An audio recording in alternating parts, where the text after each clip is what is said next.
పేరు లక్ష్మి, మాది మండపల్లి గ్రామం. మా ఆయన పేరు మహేష్. నాకు ఒక పాప ఒక బాబు. మా ఆయన దేశం పోబట్టి 3 ఏళ్ళు అవుతుంది.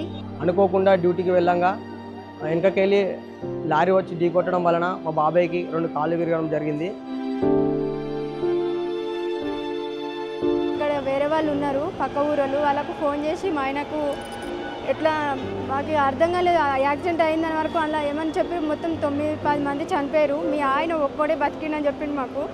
ఇక మేము చాలా భయపడ్డాం. అసలు మా ఆయన కూడా ఎట్లున్నాను. ఇక మాకు డైరెక్ట్ 2 కాళ్ళు ఇరిగిపోయినాయి, మొత్తం నడి విరిగిపోయింది, మా ఆయన మొత్తం లేవలేడు అని చెప్పారు మాకు.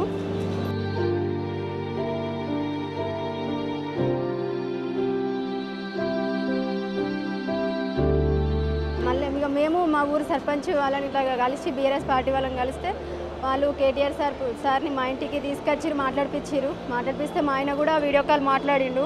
హాస్పిటల్ వివరాలు ఇవ్వు, నేనేం చేస్తాను అంటే మన వాళ్ళు ఉన్నారు, సౌదీలు ఉన్నారు, నేను పంపిస్తాను నీ దగ్గరికి. ఆడికి వెళ్ళిన తర్వాత నువ్వు ఎప్పుడు నువ్వు హాస్పిటల్కి డిశ్చార్జ్ కాగానే ఫ్లైట్ టికెట్ అంతా నేనే కొని నీకు పంపిస్తాను. సీదా హైదరాబాద్ రాగానే మళ్ళీ దించి ఆడికి నీకు తీసుకొస్తాను. అదే మాట ప్రకారం కూడా మా ఆయన దేశం నుంచి వెళ్ళి ఈరోజు తీసుకొస్తుండు. మేము అసలు చూస్తామని అనుకోలేదు మా ఆయనను. కేటీఆర్ సార్ దయ వల్ల మా ఆయనని ఇక్కడికి తీసుకొస్తారు. ఈరోజు మీ వల్లనే దేశంకి వెళ్ళి ఇంటికి వస్తారు సార్. ఇక్కడికి వచ్చినాక కూడా దవాఖాన ఖర్చు పెట్టుకొని మా ఆయన జర లేపండి సార్. మాకు గుంట జాగలేదు, ఏం లేదు. నా పిల్లలు చిన్నోళ్ళు సార్, జర మీరే చూడాలి. ధన్యవాదాలు సార్ మీకు.